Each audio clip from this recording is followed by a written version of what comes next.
Sir నమస్కారం sir. నమస్తే అండి. సార్ ఇండస్ట్రీలో కుల వివక్ష ఉంది. నేను దళితుడిని అని తెలిసాక నాకు అవకాశాలు సరిగ్గా రాలేదు, తగ్గించేశారు అని చెప్పేసి బాబు మోహన్ గారు ఒక ఇంటర్వ్యూలో చెప్పడం జరిగింది. సో, ఆ వీడియో ఇప్పుడు వైరల్ అయిపోతుంది. మరి నిజంగా ఇండస్ట్రీలో కుల వివక్ష అప్పుడు ఉండేదా? మరి ఇప్పుడు పరిస్థితులు ఏ విధంగా మారాయి? దీనికి సంబంధించి మీరేం చెప్తారు సార్? ఇండస్ట్రీలోనే కాదు, ఎక్కడైనా కుల వివక్ష ఉంది. లేదు అని ఎలా చెప్తారు? ఇండస్ట్రీలో ఇంకొంచెం ఎక్కువ కూడా ఉంది. ఓకే. ఎక్కువ ఉండటం అంటే ఇప్పటికీ కూడా తెలుగు ఇండస్ట్రీలో చాలామంది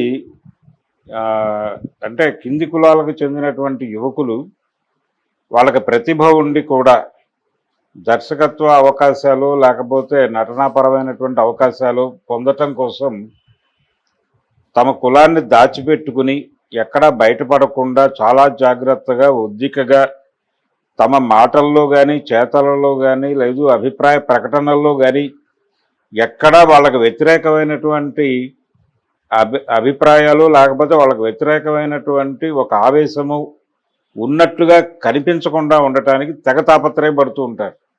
నేను ప్రత్యక్షంగానే చూశాను.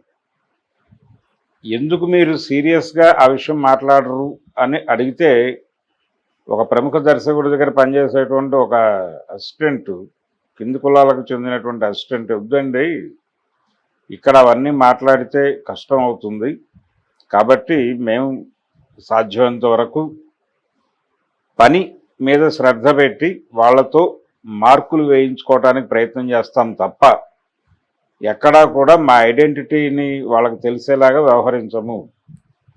మీరు కూడా మీకు అంటే నాకు అతను బయట పరిచయం, అతన్ని అక్కడ చూసి నేను ఆశ్చర్యపోయా.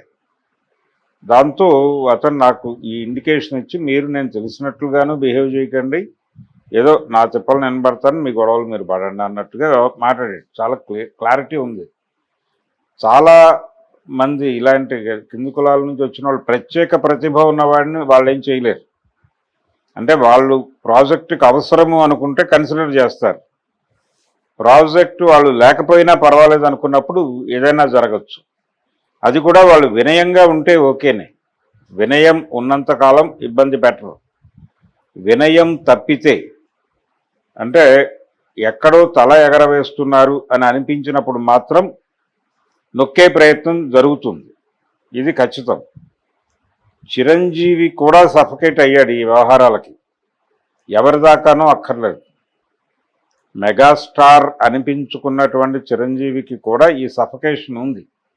ఆయన బయటికి చెప్పడం లేదు, వీళ్ళు బయటకు చెప్పగలుగుతున్నారు. అంటే ఇప్పుడు చిరంజీవి కూడా అప్పుడప్పుడు బయటపడతాడు చాలా గుంభనగా.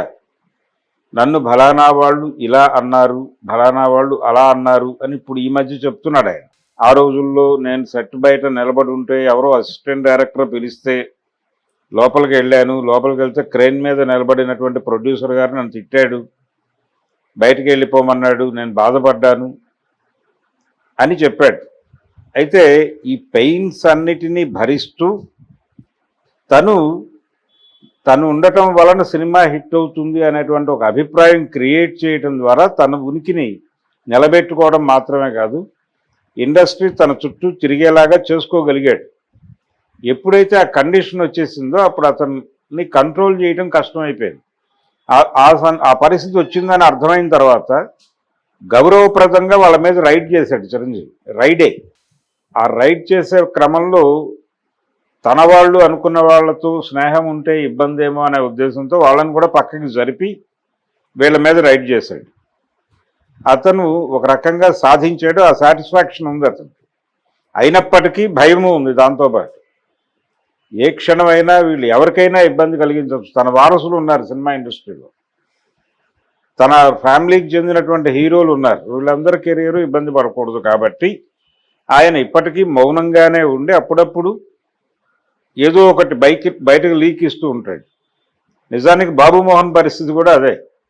బాబు మోహన్ కూడా అతను ఉండటం ద్వారా ఒక సెట్ ఆఫ్ ఆడియన్స్ని ఎంగేజ్ చేయొచ్చు, ఎంటర్టైన్ చేయొచ్చు అనే అభిప్రాయం నిర్మాతలకి దర్శకులకి కలగటం వలన ఆయన ఇండస్ట్రీలో అంతకాలం కొనసాగాడు. అతనికి ఎప్పుడైతే అతను నోన్ ఫేస్గా మారాడో, అతనికి ఒక ఆడియన్స్ ఒక బేస్ ఏర్పడిపోయిందో అప్పుడు అనుకోకుండా అతనికి అనుకోకుండానో అనుకునో వేషాలు ఇవ్వక తప్పని పరిస్థితి ఏర్పడిపోయి ఇచ్చారు. అతనికి ఎప్పుడైతే పాపులారిటీ వచ్చిందో దాన్ని రాజకీయంగానూ వాడుకున్నారు కదా. ఇతరు వెళ్ళాడుగా తెలుగుదేశం పార్టీ చంద్రబాబు నాయుడు గారి ఆశీర్వాదంలోకి. వారి ఆశీర్వాదం పొందాడు. ఆందోళన నియోజకవర్గం నుంచి కంటెస్ట్ చేశాడు, గెలిచాడు, మంత్రి కూడా చేశాడు, క్యాబినెట్ ఇచ్చారు. క్యాబినెట్ ఇచ్చినప్పుడు నటించనా అన్నా అని అడిగాడట ఈయన చంద్రబాబు గారిని. వద్దులే బాగోదు ఆపేసేయని చెప్పాట ఆయన. అందుకని ఆపేశానని చెప్పాడు ఆ మధ్య ఒక ఇంటర్వ్యూలో. కాబట్టి అణకువగా ఉండటం ద్వారా కొన్ని అవకాశాలు పొందాడు కూడా. నిజానికి కింది కులాల్లో ఇలా ఎదిగిన వాళ్ళ మీద ఒక ఆరోపణ ఉంటుంది, వాళ్ళు లొంగిపోయారు అని చాలామంది మీద. అంటే లైఫ్ తప్పదు, జీవించాలంటే అక్కడ లొంగక తప్పదు. ఆ కండిషన్స్ వాళ్ళు ఆల్రెడీ ఫ్రేమ్ చేసి పెడతారు. లొంగిపోయి వంగిపోయి వెన్నుపూస నలిగిపోయి వెన్నుపూస పరీక్షలు జరుగుతాయి అక్కడ. ఈ వెన్నుపూసకు వంగే లక్షణం విపరీతంగా ఉంది అని రిపోర్ట్ వస్తేనే వాళ్ళని అక్కడ ఉంచుతారు, లేదా తన్ని గెంటేస్తారు. ఆ పరిస్థితి ఉంది, ఆ కండిషన్ ఉంది. అయితే తను అక్కడ బతికినంత కాలం ఇదే జీవితం అనుకున్నంత కాలం బాబు మోహన్ కూడా మాట్లాడలేదు. ఇప్పుడెందుకు మాట్లాడుతున్నాడు అంటే తను ఫీల్ అవుతున్నాడు. ఇప్పుడు ఏం ఫీల్ అవుతున్నాడు, అయిపోయింది వీళ్ళతో మనకి ఏమేమి, ఇప్పుడేమీ వీళ్ళతో అవసరాలు లేవు మనకి అనేటువంటి ఒక కాన్ఫిడెన్స్లోకి వచ్చాడు ఆయన. వచ్చాక ఇప్పుడు ఓపెన్ అయ్యాడు.